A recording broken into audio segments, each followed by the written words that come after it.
We the Fans is the #1 sponsor in battle rap. My name is Frank White, and I probably contributed to some of your favorite battles. I mean, in the last 4 years, I donated $222,000 to battle rap for the culture. Check out We the Fans Global on Instagram for the full catalog of battles I sponsor. And follow We the Fans Global on YouTube to watch full battle breakdowns from a sponsor's perspective and a recommendation for what battles should be booked next. Make sure you hit that like button and subscribe, and keep stepping into your greatness.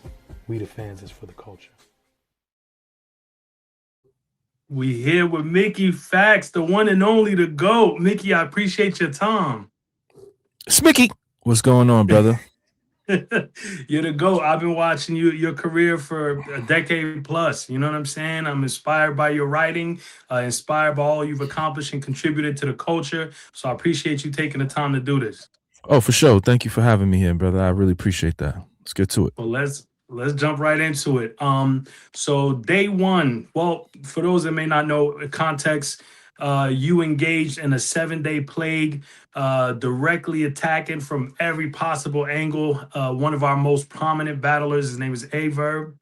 I want to break down some of these songs, get the lore behind these, the story behind all these interesting approaches that you took, and some of the parallels that I could draw from your career and also just in battle rap in general. But let's get started. So day one plague, the song that you dropped was Verbalize, and that's produced by Skilla for Hire. The theme of that song was No. That's produced by Ill Eagle. Ill Eagle. Okay, my fault. So Verbalize produced by Ill Eagle. The theme of that song is sloth, being a failure through inactivity. My favorite line in this song is spaces is his echo chamber. We call it the reverb. I thought that was phenomenal. And it's just excellent lyricism displayed throughout all these songs. But let's start with this one. Talk to me about how this came about. I felt like that battle rap needed an entry point. I know everybody listens to music, but you know, I felt like battle rap needed like an entry point for like just punches. It's the same thing I did with False Foe. You know, I just jumped right in with like punchlines, and just to get it out the way. Like let's get the obvious stuff out the way. And that's what Verbalize was, to tell the reason why we here and to just throw out a bunch of punchlines. Okay. People were shocked that you were able to release so much music over the course of 7 days. It was alleged that you said you had recorded all these in 3 days. Is that correct? Yes. All of it was recorded in 3 days. Yeah. That's impeccable. Well, it wasn't a shock for me personally because I recall 2008's The Leak. You were released over a period of 17 weeks, songs daily. So that's not crazy to me at all. Your work ethic is impeccable. My songs weekly. I released 17 songs in 17 weeks. songs. Well, 34 songs in 34 weeks. But at that time, that was unheard of. Like nobody had ever did that before. So like that's the reason why. Now it's like the norm, but I was the first one to do that. Talk heavy, Mr. Factz. Where did you get that kind of work ethic for your lyricism? I mean, just being in Harlem, being in the Bronx, constantly having the right rhymes and be on go. So it's like, you know, and then just making sure everything that I say is in conversational form. So it's like I'm having a conversation every time I kind of rhyme, you know what I mean? And I just find the words to rhyme, the words that, you know, I have a conversation about. I respect it. Day two was a song that I really love, Shutter Island. And tell me, who was this produced by? I'm trying to find a producer because a lot of people were sending me beats. You know what I'm saying? And I was trying to keep up. I went through 500 beats. So I think this one is done by my man Oscillator. I think he's from overseas. I was getting beats from everywhere, man. Like it was, people were sending me beats like because they saw what happened to, you know, Truffaut, and they was like, yo, we don't like that guy. So I was getting beats from all over. That's crazy. The theme here is pride, the realization of fantasy, how a narcissist can create whole ideas of what's happening when reality shows us something different. There's a very big parallel between the theme of Shutter Island, the movie, and also the spaces. My favorite line in this one was, "A voice without a face is a ghost with a host ability." Incredible penmanship once again. It I do have to mention that Shutter Island, the movie, came out in February, I believe, of 2010, which is kind of crazy the way everything just lined up. So, what was the inspiration for Shutter Island? Um, I think one day I was like, yo, this. I was like, man, there's something wrong with this guy, man. He's just making things up, and I started to think to myself, who who was making things up in movies or a television show, and I was like, yo, it was homie from Shutter Island, Leonardo DiCaprio, Mhm. and I was like, you know what? This beat that I have, I'm gonna call it Shutter Island, and I'm gonna just kind of tell the story of a man who's just delusional and just like I'm gonna just make it real like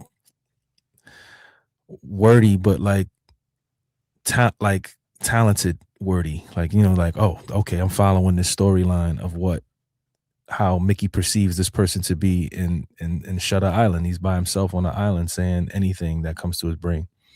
And the fact that Verb calls himself the island god and is just, you're very observant and very a great strategist is what I'm gonna say, because the way you put this together is just incredible. You also shouted me out, which I really appreciate. You said Frank gave him some hope. Why? First of all, thank you for the shout out. I'm immortalized in a Mickey Factz song, but why do you feel like I gave him hope? What did you mean by that? With the league, trying to start a league, and Mhm. you know, chasing the sponsors, like, chasing after Gerald, chasing after Frank.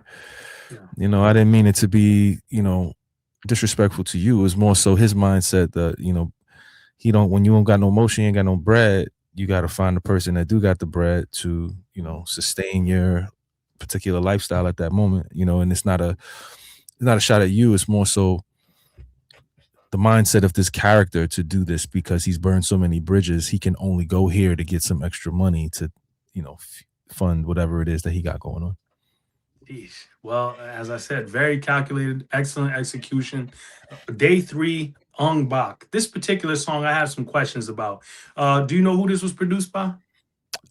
This was a beat that was sent to me years ago, and I just had it in my phone. I do not know who made this. I do not know who made this beat. I feel bad because, I want to, make sure that they get their just due, but I have no clue.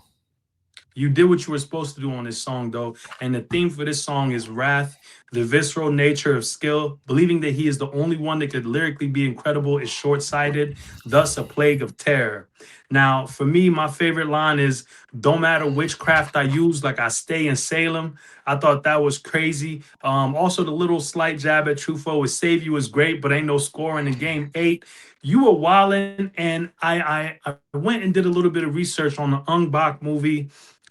So the actor essentially is doing all of his own stunts on his own, unassisted. Everything is him, and it draws parallels once again to the fact that you were able to do this on your own. But a question I have for you, just as a person who loves lyricism and who listens closely, were you essentially emulating Verb's style with the way that the multisyllabic style that he raps with? Is that a reach, or is that what happened? Yeah, it was basically like my version of how he was in his prime. It was like a show. Impeccable. It was like a Showtime, from back in the day. You know what I'm saying? And right now, that is the best performing song that I have right now on YouTube. Really? Oh Really? yeah. Wow. They going ballistic for that on YouTube right now. Um, You wow. out of the plague, Wow. right now. Out of the plague, Mhm. it is doing the best right now.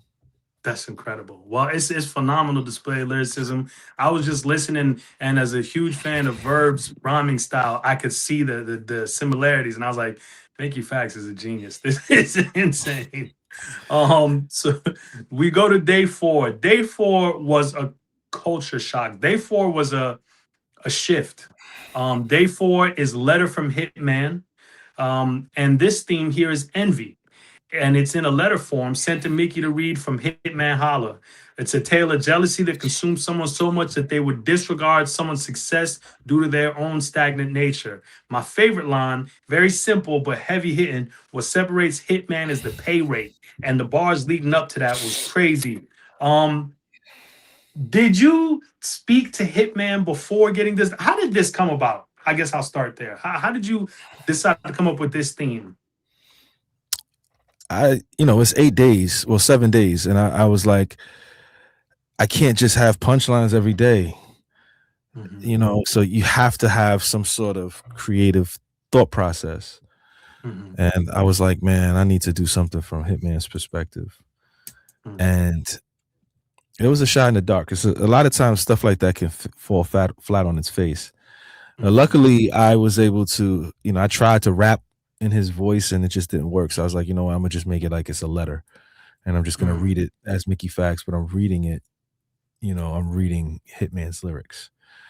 And I think it came out really well. I think the community just fell completely in love with it the first time they heard it. 100% impactful, highly impactful. And one thing to highlight in your lyrics that I really sat with, that maybe I just glossed over, but you pointed out that Verb was not standing with Hitman when he battled Arsenal.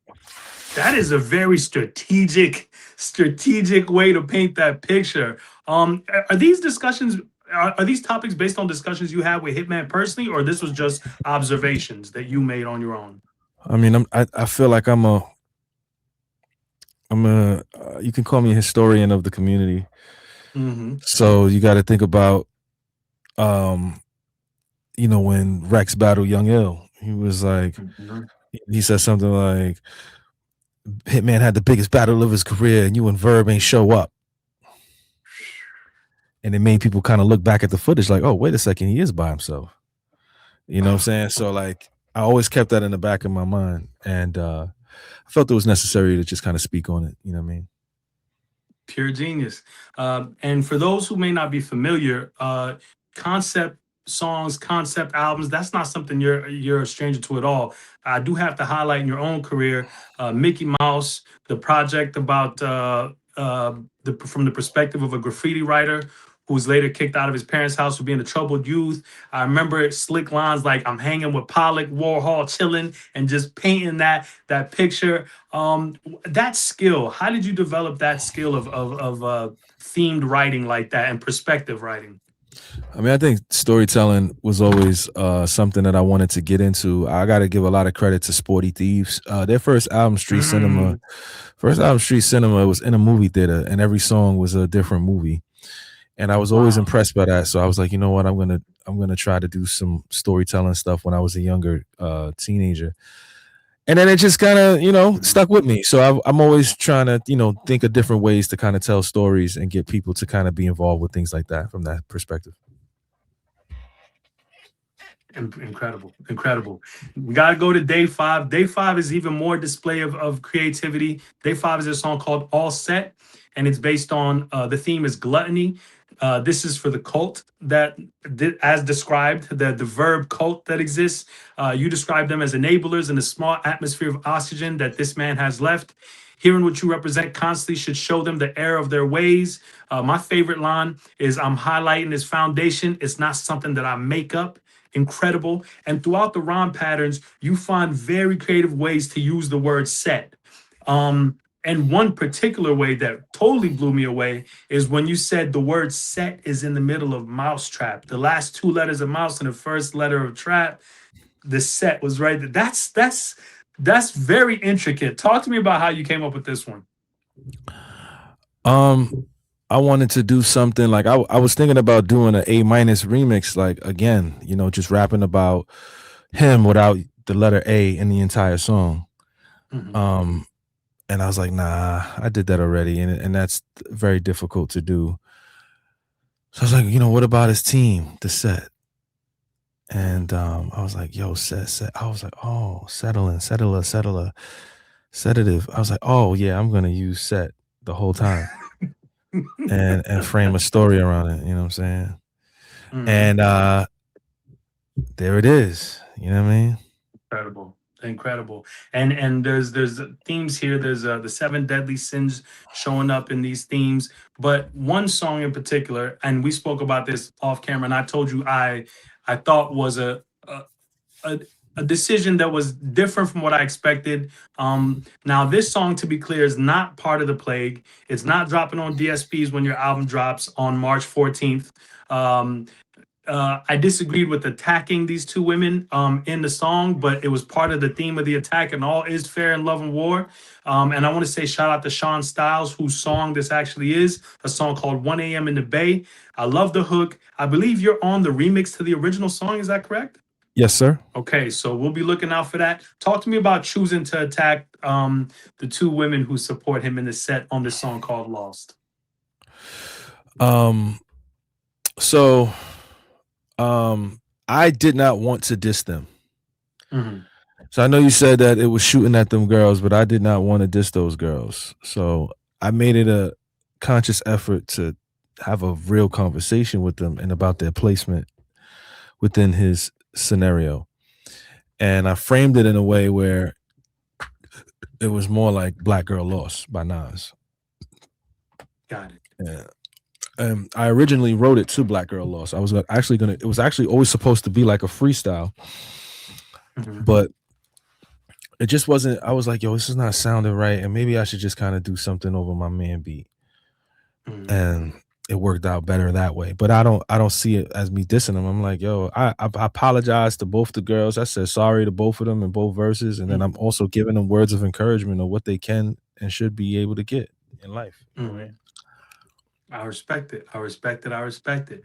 Day 6, Accolades, featuring Sharif Keys, who does an incredible job on the vocals again. This one is about lust. And that's the theme here, with grasping the fact that Verb's desire for success and approval has evaded him. While others are appreciative for every small win, he has passions for big dreams while ending up with shortcomings. Crazy description. My favorite line is, I opened up a school. I opened up with Nas. I opened up for Wu. You opened up a space because that's all the fuck you do. That was an insane, insane flex on Accolades. You was talking so heavy on this song. But talk to me about the school, Pendulum Inc. How were you inspired to do that? I think that's one of the greatest contributions to the culture. Talk to me about Pendulum Inc. Pendulum Inc. is a school that, was an idea of mine for some time, and I wanted to be able to create something that can last through generations for young MCs on the horizon, to write, to deliver well, to flow, to learn the business, to learn content creation, the history of music, as well as some financial literacy, and bringing in celebrities. So me creating that was probably one of the greatest things that I've done in my life. God bless you for that contribution, brother. That is incredible. Thank you. Going into day 7, there's a theme here. For those that may not know, 314 is the area code, St. Louis. Day 7 is Genesis 314. The theme is greed. Verb's incessant craving for attention, the neglect that he experienced potentially from a missing father figure. It gets deep. That led to his need to be accepted and create worlds like a blissful child. However, it turned into covetousness. And my favorite line from here is, your ego turned you into Charleston White on and off the mic. Do you feel that Verb does all that he does from some form of childhood trauma? Is that what you were getting at, that the persona he's created is from childhood trauma? Yes, absolutely. Okay. Simple. Yep. It's very simple. This is pretty simple. Yep, that's it. That's it. Yeah, it's very straightforward. The last song, I need you to walk us through this one because nobody expected it. It's culturally such a huge impact. I think one of Hitman's most personal verses to date. You got Hitman to jump on the remix to Letter to Hitman and give the culture an incredible verse. Tell us how this came together. Were y'all in the studio together? What made you decide to even put Hitman on the song? Tell us the backstory. Hitman DM me. I didn't see the DM. He reached out to ARP to get on the beat. He was like, yo, tell Mickey to send me the beat. I was like, oh, okay. Sent him the beat. He got it done that same night. And he sent it to me that same night. I recorded my 8 bars that same night, and we shot the video the very next day, which was Friday. Wow. Was it Friday? Yes, it was Friday. We shot the video Friday. The video was ready Saturday, and we dropped it Sunday. Wow. Wow. Yeah. Incredible. Absolutely incredible. Incredible way to end this whole thing. Incredible display of lyricism, well thought out, well executed, standing ovation. I think if anything, you've shown people a direction to take in terms of diss tracks. I do have to ask you, does all of this mean that Verb can't be battle rap Mount Rushmore anymore? Does that bring that into question? I mean, I think that's up to the you know how they say beauty is in the eye of the beholder, music is in the ear of the listener. I can't judge anybody and tell anybody what to do. I just personally can't get jiggy with somebody that potentially pays for things. You did bring up the fact that he pays for his own bars, and proof is going to be dropping soon. Presumably by the time people see this, it'll be out. That's a tough accusation to make. And I know that you're not one to make things up. So I know you've got proof, as you've had proof of everything else you said. I look forward to seeing what that looks like. What would you say, in your opinion, in this punchline filled era of battle rap, what's the state of battle rap? I mean, I think it's in a state of diss records right now. Diss records are taking over, and I believe that we're in the diss record era. And I think the reason why the diss record era is working is, 1, people are rapping. 2, it's music. 3, you're getting a variety of different styles that you potentially may not be seeing in battle rap. So I consider you to be a part of the core fan base of battle rap. Would you say that you still consume battle rap the way you used to? I do not. Why is that? And in what form do you consume battle rap now? I like pay-per-views. I like to watch it live and have live reactions with the folks that are watching it, or I like to be in the building. I haven't been in the building in a while, so live works better for me. And if I can't see it live, then it's tough for me to kind of go looking for it and searching for it. So you're just not invested if battles aren't live? No, I'm not invested at all. Okay. Wow. I recently, Jay Black released a quote, and I want to read it to you and get your thoughts. He said, "I think the aim for battle rap shouldn't entirely be to get new viewers, but to find ways to bring back old viewers and casuals that drifted away." How would we go about doing that? Bringing back casual listeners and the old viewers? I mean, you gotta bring back old MCs. You know what I'm saying? You got to bring back old battlers and have them battle the new battlers. That's the only way, man. Like, and it has to be constant and consistent. Storylines have to be made. I think it's tougher to promote than it has been ever.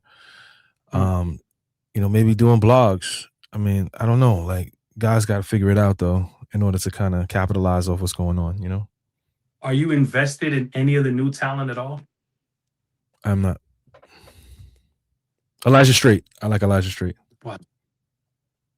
You like Elijah Strait, but do you feel like the new talent has done their part to bring back the old viewers, or do you feel, having seen any of the new talent that you've seen, is there anyone that you've seen that makes you feel like, oh, reminds me of old smack, or old battle rap that I used to love? I just like Elijah Strait, man. That's the only guy that I really kind of like right now. So Elijah Strait. Okay, fair enough. And what would you say needs to be done to increase the viewership for female battle rap? I believe that they need a home. They need a hub, right? Like I feel like they need a hub. I don't believe there has any hub right now. Maybe with Chillers, WTBL. But aside from that, they need a hub, and they need one ASAP. So a centralized place to be for their content to be consumed. Yes, absolutely. Well, you've rolled out an incredible diss track series. Give me your top 5 hip hop diss tracks of all time. Top 5. Not Like Us. 1. Takeover. 2. Hit 'em Up. 3. Gotta have Ether in there. 4. back to back. I know people gonna kill me for that, Oh, that's crazy. but I think back to back should be there. I was expecting no Vaseline. I was expecting some of these other joints. Okay. If Verb, well, for many, Verb is Mount Rushmore. After this, you're telling me you feel like he's not. So, what is your current Mount Rushmore now? And it's only 4 slots.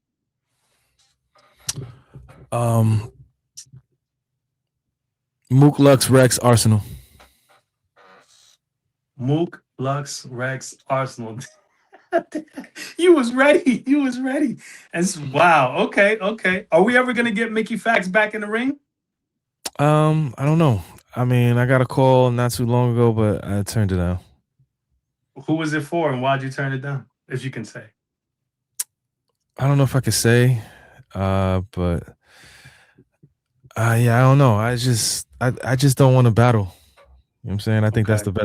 the best answer that I could give. Like I just, it's not something for me right now currently. Respectfully, I think the guys that are doing the battle stuff, they're the best in the world. It's not for me.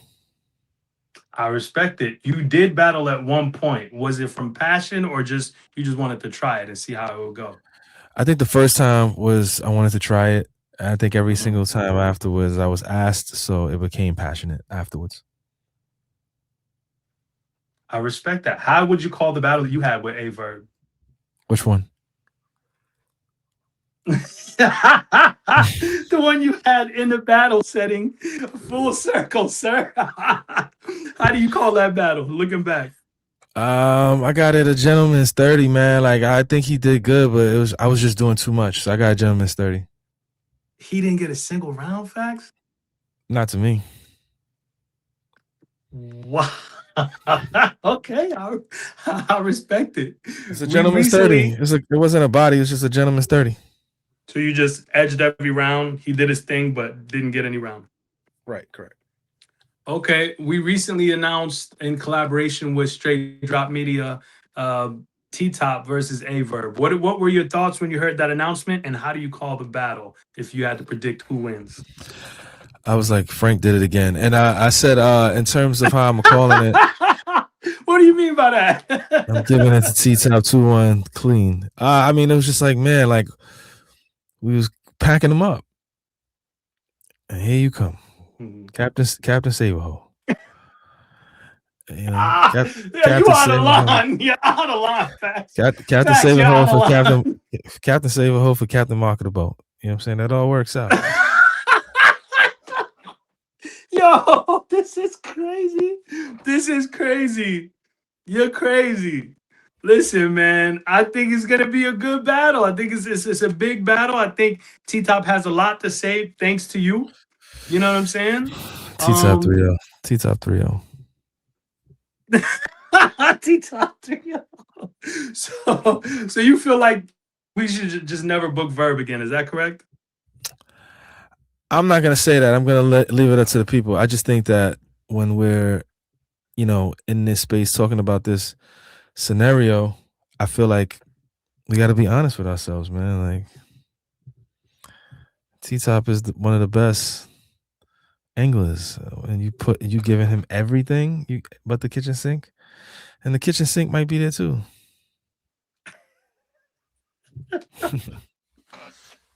That's a fact. Making facts. Listen, I think you executed this perfectly. Do you think that battlers can use everything that you did here and kind of find a way to get into the music industry? Do you think that there are battlers that can make their way into the music industry? Because you, as an industry person, you came into battle rap. Is there a way that door swings the other way? I just think, I don't know if I feel like it needs to be like focus on your craft and not focus on trying to get a deal or getting into the industry. Just focus on your craft and those people will come. I wasn't focusing on the industry and getting a record deal. Like there was some inspiration for it, but it wasn't this overarching theme that's like, yo, this is the theme that I need to have to see to get me my scenario. Nah, I had to grind for it. And I think that that's what these guys just don't have that drive for. They're used to getting deposits on the front end. You know what I'm saying? And then that's it. They get to work. I didn't get any money to, drop 7 days. I didn't get no money. I just did it. You know what I mean? Damn. So the hunger different. What are your 19 What are your students 19 gonna 19 say? 19 years in, hunger is definitely different. I salute your legacy. 19 years is a long time. What are your students gonna say, or have they heard the diss records, and what are their thoughts? I mean, they definitely heard it. They didn't understand what's going on. They don't know who True Foe is, but they fell in love with everything, especially for this Plague series. They really just loved what was happening, and I'm grateful that they fell in love with it as well. Well, we're grateful to you for taking the time to do this. I'm grateful to you for your contribution to the culture. I'm grateful to you for the support that you show me as I go through my journey. And I don't think that Verb is a hoe. I think he's going to win this battle. And then we're going to revisit this conversation. But you've given T-Top a lot to talk about. Let's see if he's able to put it together. Okay, let's see. Will you be watching? No. Will you be in attendance or just watching? No, there won't be an attendance. You gonna watch live? No, won't be watching. Unless there's somebody on the card that I like, Lux, Mook, Nitty. If they're not on the card, I probably won't be watching. Lux, Mook, or Nitty. Those are the only 3 times that you watch battle rap. Is if one of those 3 is on the card? Yeah, I'll pay for those 3. Okay, Lux, Mook, and Nitty. I'm gonna call T-Top and see if we can